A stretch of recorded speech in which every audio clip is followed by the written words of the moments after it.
Welcome back नाज़रीन। इन programme में जीअं त नाज़रीन तव्हांखे ख़बर आहे त असांजा पार्टिसिपेंट्स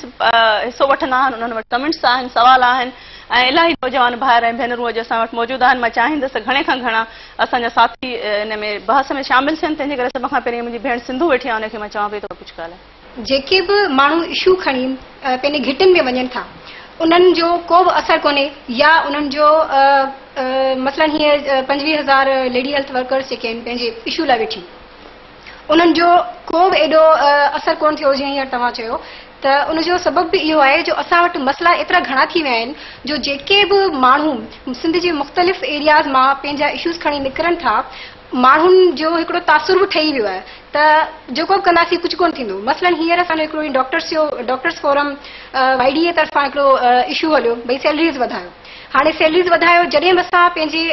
डॉक्टर्स वटि वञूं उहे इहे चवनि कुझु नहीं होगा, क्या है, ज़रूरत नहीं है, 3 सालों से स्ट्रगल चल रही है, कुछ भी नहीं होगा। नतीजे त हिकिड़ी आउं वेठी हूंदी हुअसि, ॿिया असांजा भाइर जेके डॉक्टर्स वेठा हूंदा। यानी कि असांजे अवाम में बि एतिरो हिकिड़ो पॉलिटिकली बि ऐं समाजी तौर ते बि अवाम में हिकिड़ी फ्रस्ट्रेशन बि तमामु घणी वधी आहे, मायूसी बि तमामु घणी वधी आहे, जंहिंजे करे असांजो जेको आम माण्हू आहे को बि इशू खणी कॉमन इशू ई खणी हुजे, या को घिटी जो इशू हुजे, को सोशल इशू हुजे, या भले खणी को वॾो इशू हुजे, उहो उन इशू ते माण्हू घणा इन करे नथा अचनि जो उहे बिल्कुलु मायूस थी चुका आहिनि। तव्हां छा था सम्झो त पॉलिटिकली जेकॾहिं असां सम्झूं त माण्हुनि जो वेसाह तब्दीली में ख़तमु थी चुको आहे, एतिजाज यूज़लेस आहिनि, त पोइ हीउ जेको सरापा एतिजाज आहे हिन जो फ़ाइदो छा आहे? माण्हू इहो सम्झनि पिया कुझु कोन्हे। मसलन हिन ॻाल्हि कई सिंधू, ही NIPD वारा हुआ, या ही लेडी हेल्थ वर्कर्स आहिनि, या पंजाब में डॉक्टर्स हुआ, उन्हनि एहतजाज कयो। माज़ी में जेकर इहो एहतजाज कंदा हुआ ज़ियाउल-हक़, अयूब, याया इन्हनि दौरनि में, त इहे सभु नौकरियुनि मां बरतरफ़ थी घर वञनि हा। ही एहतजाज कनि था, हिननि खे यकदम रेज़ कोन थी मिले, पगार यकदम कोन, पर उन्हनि खे कढी बि कोन थो सघिजे। इहो ज़हन में रखणु खपे त NIPD वारनि खे अञा कढी कोन सघिया आहिनि। लेडी हेल्थ वर्कर्स सभिनी खे डिसमिस कोन कयो वियो। तंहिंजे करे जेके पंजाब में डॉक्टर्स एहतजाज कयो, पंजाब जी हुकूमत शहबाज शरीफ़ साहब बयान ॾिनो त सभिनी खे ख़ारिज था कयूं, सुभाणे खां ड्यूटी ते न अचिजो। पुठिते हटी वरी उन्हनि जूं पगारूं वधाइणियूं पयूं। जेके सप्लाई या ॿियूं लेक्चर तंज़ीमूं हुयूं उन्हनि खे फुआरा आयूं, पाणी सां उन्हनि जी तज़लील कई वई, पर पोइ उन्हनि जे ख़िलाफ़ कार्रवाइनि तां वरी सरकार खे पुठिते अचिणो पियो। तंहिंजे करे इंच इंच करे सरकार पुठिते पई अचे ऐं माण्हू असर्ट पिया कनि ऐं माण्हू अॻिते पिया अचनि। सलीम बुद्ध, मां नसीराबाद में शहरी एक्शन कमेटी जो जनरल सेक्रेटरी रहियो आहियां। उते धाड़ियुनि जो दौर हुयो ऐं असां शहरी एक्शन कमेटी तरफ़ां एहतजाज शुरू कयो, बाक़ाइदा एहतजाज कयो ऐं थाणनि खे वञी ताला हयासीं त अहिड़ा थाणा असांजे कहिड़े कम जा जेके शहरनि खे तहफ़ुज़ नथा ॾेई सघनि। पोइ छा थियो, हुनजो असरु SP आयो, उते लथो ऐं उन्हनि खे चयोसीं बाबा हितां गेट लॻे, हितां गेट लॻे, हितां गेट लॻे, हितां गेट लॻे, ऐं उहा गेट लॻी आहे। उनखां पोइ नसीराबाद शहरी एक्शन कमेटी 18 करोड़नि जी स्कीम आहे पाणी जी, 5 करोड़नि जी स्कीम उते हलाई, बाक़ी ॿिया पैसा हड़प कयनि, ऐं उन में जॾहिं पाणी हलायूं त हंधा हंधा उहे पाइप टुटी पिया। असीं छा कयोसीं, उन ते एहतजाज शुरू कयोसीं। उनखां पोइ हाई कोर्ट में वञी केस दाख़िल कयोसीं। इंजीनियर ऐं उते जे ठेकेदार एॾा फाथा आहिनि हींअर जो हींअर असांखे अलाए केतिरियूं ऑफरूं थियूं अचनि, पर असां चऊं था न बाबा ही जेके तव्हां ठीकु आहे इहो आहे त एहतजाज जेके थियनि था ऐं अवामी एहतजाज जेके थियनि था उहे कामयाब बि थियनि था। ज़मीर हाणे हिकिड़ो एहतजाजनि जे हवाले सां त सॼी डायरेक्शन असांजी सोशल मोबिलाइज़ेशन आहे, इन्हनि इशूज़ सां हली वई। Street and democratic system parallel था पिया हलनि ऐं सम टाइम उनखे डोमिनेट पथी करे स्ट्रीट पावर। त पार्लियामेंट जेका आहे पंहिंजो जेको रोल आहे उहा स्ट्रीट में त अलो करे पई त भली तव्हां वेंटिलेट कयो, जेको कुझु कयो, एज सच उहा पंहिंजे मथां का ज़िम्मेवारी त कोन पई खणे। पार्लियामेंट फॉर्मलाइज़ ई स्ट्रीट पावर मां थी आहे। पहिरियों पार्लेज हूंदियूं, माण्हुनि जा मेड़ गॾु थींदा, उहे पंहिंजा जेको आहे इशूज़ जेको आहे किंग वटि खणी वेंदा। उनखां पोइ जेको आहे उन पार्लेज खां पोइ पार्लेज माना टाक्स, उनखां पोइ इहा पार्लियामेंट जो जेको आहे वजूद अमल में आयो आहे, जेका फॉर्मल इन मौजूदा फॉर्म में आई आहे। पार्लियामेंट आहे स्ट्रीट पावर जी पैदावार, उन जे करे इहो स्ट्रीट पावर जेको आहे इहो कंटिन्यूअसली पाण खे एक्सप्रेस कंदो पियो अचे ऐं उहो कंदो रहंदो पार्लियामेंट जे हुजण जे बावजूदि। छो त पार्लियामेंट वारो जेको आहे फॉर्मलाइज़ तरीक़ो आहे, हिकिड़ो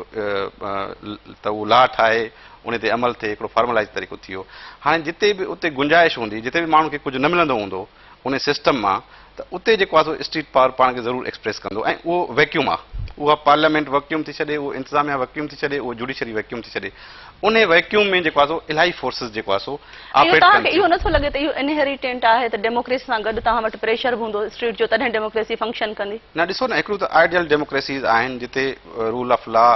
मुकमिल तौर ते क़ाइमु आहे, माण्हुनि जी माशी सूरत हाल बहितर आहे जीअं यूरोपियन सोसाइटीज़ आहिनि या ॿियूं जेको आहे सो डेवलप्ड सोसाइटीज़ आहिनि हिकिड़ियूं अहिड़ियूं सोसाइटीज़ आहिनि जिते रूल ऑफ लॉ आहे ई कोन माना जेके माण्हू जो फंडामेंटल राइट आहे right to life property and honour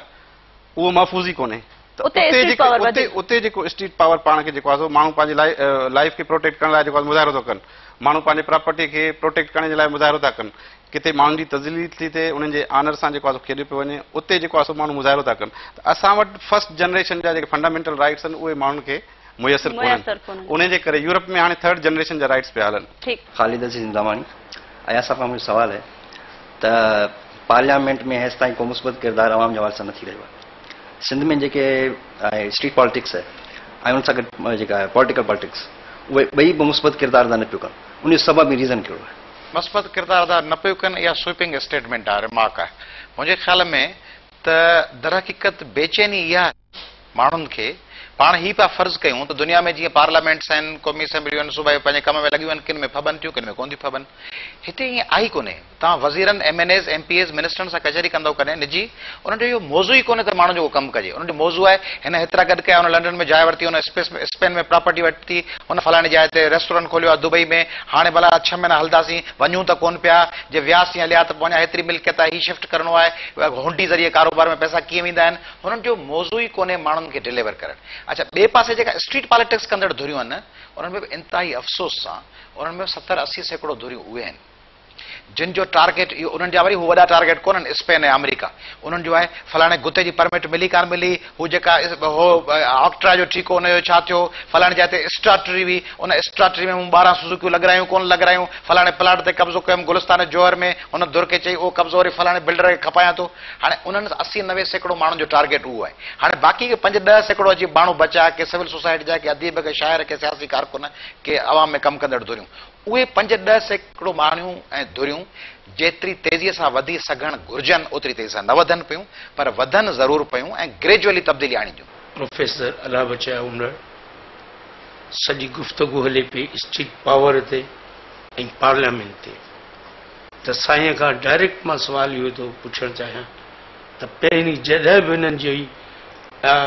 agitation हली आहे त उहा लॉन्ग मार्च ऐं एहतजाज ताईं हुई मगर हाणे ईअं थो लॻे ॼणो साईं वारनि जी पॉलिटिकल स्ट्रेटेजी तब्दील थी वई आहे हाणे धरणा रैलियूं एहतजाज हड़तालुनि जो सिलसिलो शुरू कयो आहे इन पॉलिटिकल स्ट्रेटेजी जी तब्दीलीअ जी साईं वारनि खे छो ज़रूरत महसूस थी जेके हड़तालुनि में शहर ब्लॉक कराए सघनि थियूं कुवतूं उहे छो न सही तरीक़े सां सियासत में अचे ऐं जेको तब्दीली ॾांहुं हक़ीक़ी गस वञे थो पियो या अवाम खे कुझु डिलीवर करण वारी कोशिशि आहे स्ट्राइक करणु पॉलिटिक्स करणु स्ट्रीट एजिटेशन करणु उहे पंहिंजी जॻह ते आहे पर आख़िर माण्हुनि जी जेका फ्रस्ट्रेशन आहे उहा त कुझु डिलीवर करण सां सेटिस्फाई थींदी न ॾिसो न सोसाइटीअ में जेको आहे सो तव्हां वटि वैक्यूम केतिरो आहे हाणे लोकल गवर्नमेंट जूं इलेक्शन्स कोन पियूं थियनि केतिरे अरसे खां माना 2 सालनि खां एडमिनिस्ट्रेटर वेठा आहिनि माना तव्हां वटि इलेक्शन जो जेको प्रोसेस आहे उहो रेगुलर आहे ई कोन सुभाणे कहिड़ी ख़बर त सुभाणे वरी जेको आहे पार्लियामेंट टोड़ी वञे वरी इलेक्शन न थियनि तव्हां वटि जेसि ताईं इहो सर्टेन पॉलिटिकल सिस्टम न हूंदो त सोसाइटी इनसिक्योरिटी में रहंदी बिल्कुलु इनसिक्योरिटी में रहंदी उते स्ट्रीट पावर पाण खे शो कंदो उते सब फोर्सिस पाण खे शो कंदी नाज़रीन टाइम थी वियो आहे कि नंढड़ी ब्रेक जो असां सां गॾु रहो थोरी देरि में हाज़िर थियूं